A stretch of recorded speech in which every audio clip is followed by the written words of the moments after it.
샬롬, 반갑습니다. 샬롬 목상에 오신 모든 분들을 주님의 이름으로 환영합니다. 지난주에 1살 된 아기의 엄마를 또 하나님께서 만나게 해주셨습니다. 이 자매님은 부모님을 일찍 여의고 어린 나이부터 고된 일을 하며 살아왔습니다. 그래서 학교도 초등학교까지밖에 다니지 못했습니다.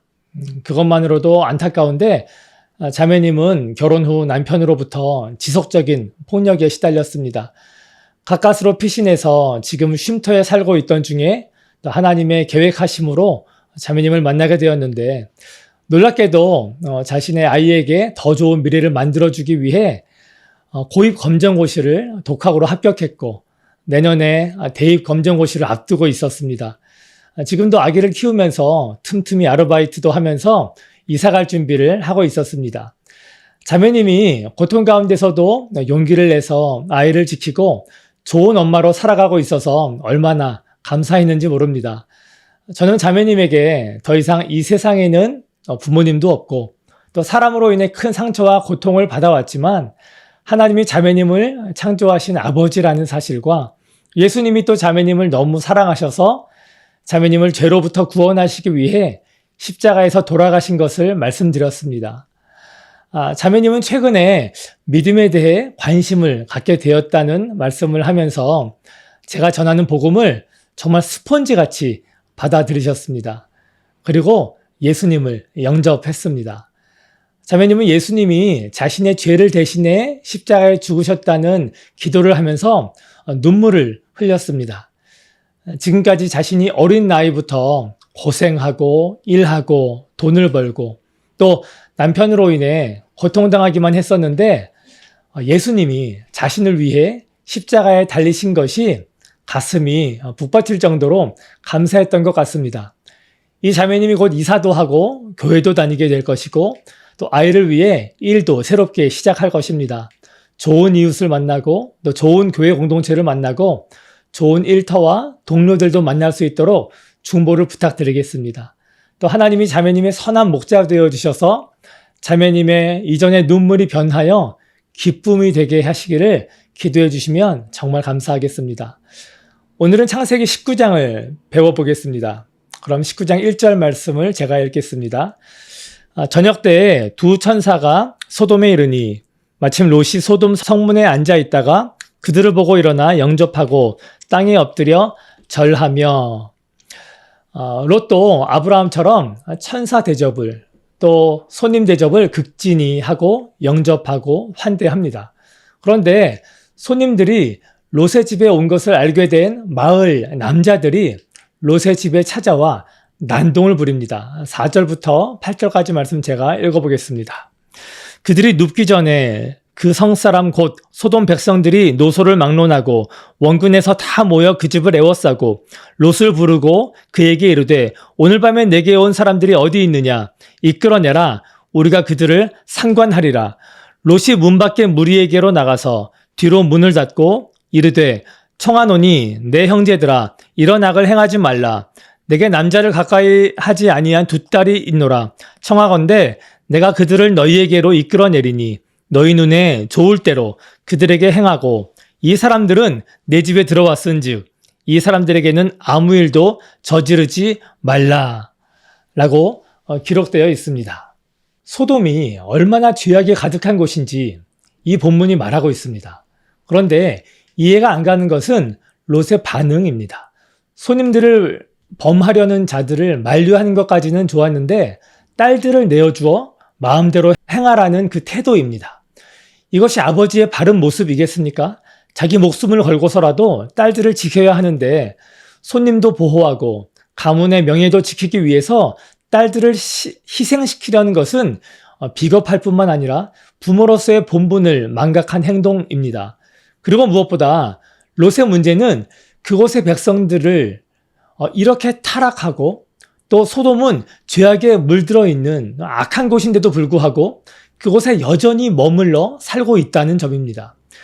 죄는 끊어내고 가까이 하지 않아야 합니다. 그런데 몸은 여전히 죄 중에 머물면서 하나님을 믿는다고 하는 것은 전혀 불가능한 모순된 삶인 것입니다. 다행히 천사들이 백성들의 눈을 모두 멀게 하여 그들이 더 이상 공격할 수가 없게 되었고, 이 두 천사는 롯에게 속한 자들을 속히 소돔 땅에서 도망가라고 말합니다. 곧 그곳을 멸망시킬 것이기 때문입니다. 그러자 롯은 아내와 딸들과 곧 사위가 될 두 사람에게 말합니다. 하지만 이 14절에 보면 사위들은 그 말을 농담으로 여겼다라고 합니다. 사위들은 이 말이 하나님으로부터 온 것인지 또 실제로 정말 그렇게 될지를 조금도 진지하게 생각하지 않았습니다. 그저 장인이 하는 농담으로 여겼다고 합니다. 소돔 땅에서 얻은 사위들이니 당연히 여호와에 대한 경외함도 믿음도 없었을 것입니다. 그런데 사위들보다 이 사태가 이 지경이면 누구보다 서둘러야 하는 사람은 롯일 텐데 롯 역시도 꿈을 대고 바로 떠나지를 않습니다. 15절 말씀입니다. 동틀 때에 천사가 롯을 재촉하여 이르되 일어나 여기 있는 내 아내와 두 딸을 이끌어내라. 이 성의 죄악 중에 함께 멸망할까 하노라. 천사가 이 정도로 급박하게 말하면 어찌해야 되겠습니까? 바로 움직여야 되지 않겠습니까? 그런데 16절을 보면 그러나 롯이 지체하매라고 말합니다. 이쯤 되면 롯도 사위들 못지않게 사태의 심각성을 전혀 못 깨닫고 있는 것입니다. 어쩌면 그 땅을 떠난 것을 주저하고 있는 것인지 모르겠습니다. 자신의 재산, 집 등 때문에, 그곳에서의 삶 때문에 말입니다. 16절입니다. 그러나 롯이 지체하매 그 사람들이 롯의 손과 그 아내의 손과 두 딸의 손을 잡아 인도하여 성 밖에 두니 여호와께서 그에게 자비를 더하심이었더라. 하는 수 없이 천사가 그들의 손을 잡아 성 밖으로 인도합니다. 성경은 이 모든 것이 하나님께서 그들에게 자비를 더하셨기 때문이라고 말합니다. 그리고 천사는 롯에게 말합니다. 저 산으로 도망하고 절대로 뒤를 돌아보지 말라고 말합니다. 이쯤 되면 롯도 천사들의 말에 네 하고 순종해야 되지 않겠습니까? 그런데 그의 반응을 보시겠습니까? 18절부터 20절입니다. 그림하옵소서. 주의 종이 주께 은혜를 입었고 주께서 큰 인자를 내게 베푸사 내 생명을 구원하시오나 내가 도망하여 산에까지 갈 수 없나이다. 두렵건대 재앙을 만나 죽을까 하나이다. 보소서. 저 성읍은 도망하기에 가깝고 작기도 하오니 나를 그곳으로 도망가게 하소서. 이는 작은 성읍이 아니니까 내 생명이 보존되리이다. 롯은 자신이 얼마나 특별한 은혜를 받고 있는지를 모르는 것 같습니다.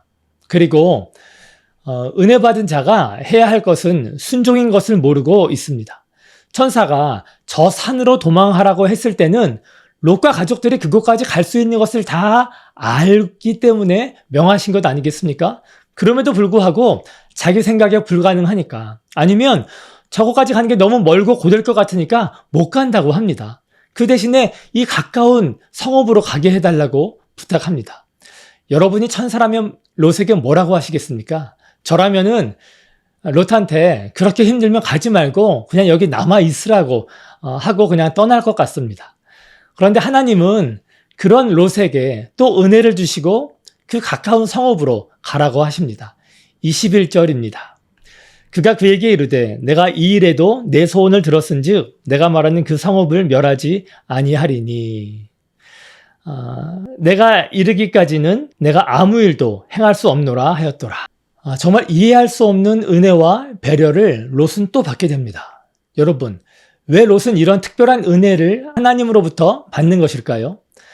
롯이 특별히 하나님에게 잘한 것이 있었을까요? 성경에는 전혀 그런 내용이 언급되어 있지 않습니다. 오히려 자신의 보호자였던 아브라함보다 먼저 좋은 땅을 취하여 떠난 이기적인 모습만 묘사한 것으로 봐서 그에게 하나님이 기뻐하실 만한 점은 없는 것 같습니다. 그럼 무엇 때문이었을까요? 롯이 이런 특별한 은혜를 받는 이유 말입니다. 그것은 바로 아브라함 때문입니다.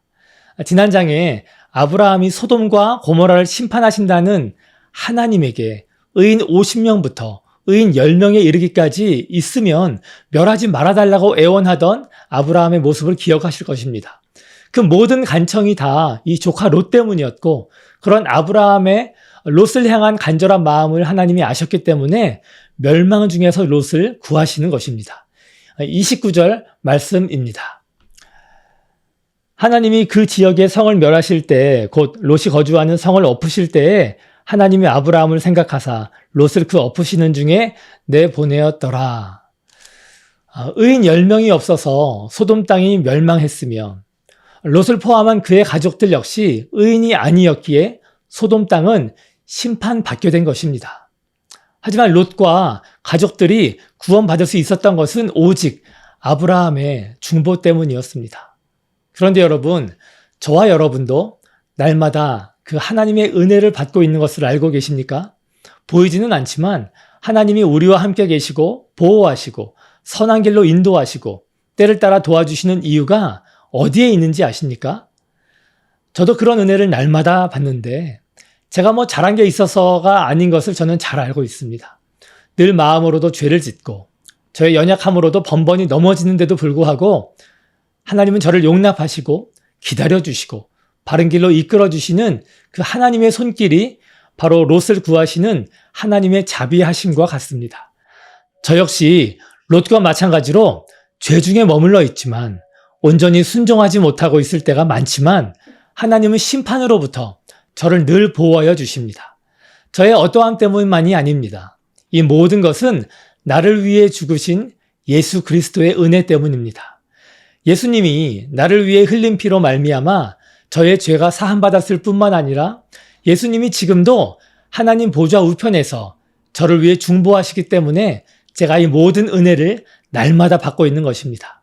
마치 아브라함의 중보로 롯이 심판으로부터 구원받고 은혜를 받는 것처럼 말입니다.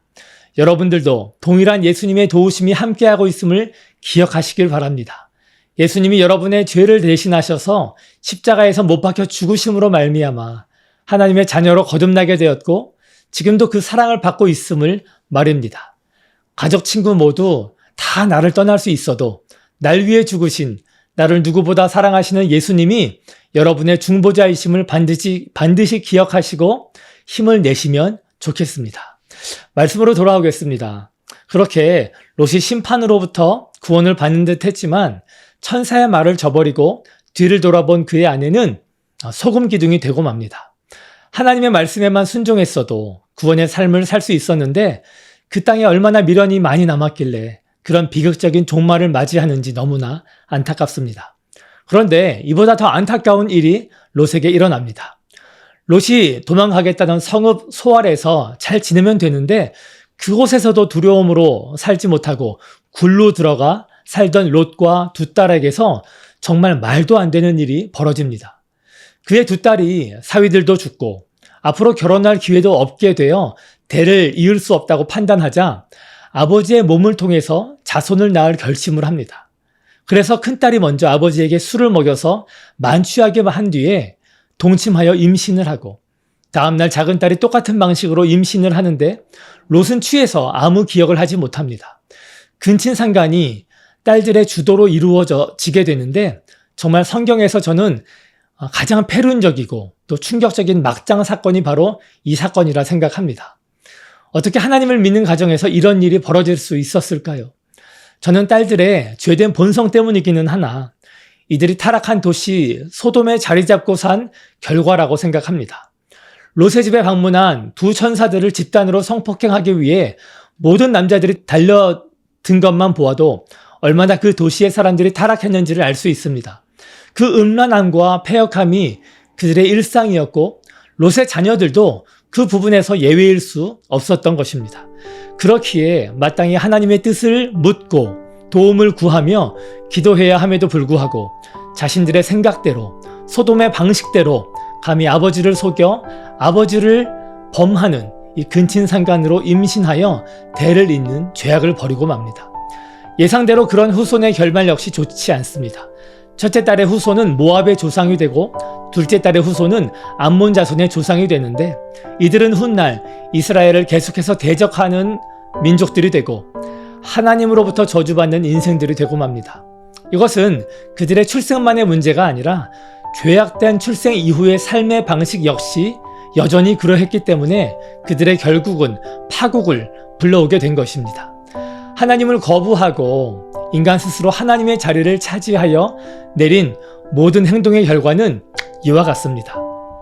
이 점을 기억하여 어떤 상황에서도 하나님을 바라보고 하나님께 내 모든 상황을 아뢰고 또 고민을 말씀드리고 지혜를 구하여 하나님이 기뻐하시는 결정과 행동으로 축복받는 복된 삶을 여러분 모두가 살아가시기를 바랍니다. 그럼 제가 기도하겠습니다. 하나님, 오늘도 말씀하여 주셔서 감사합니다. 하나님께서 아브라함을 기억하셔서 롯을 구원하신 놀라운 또 은혜의 사건을 우리가 또 배웠습니다.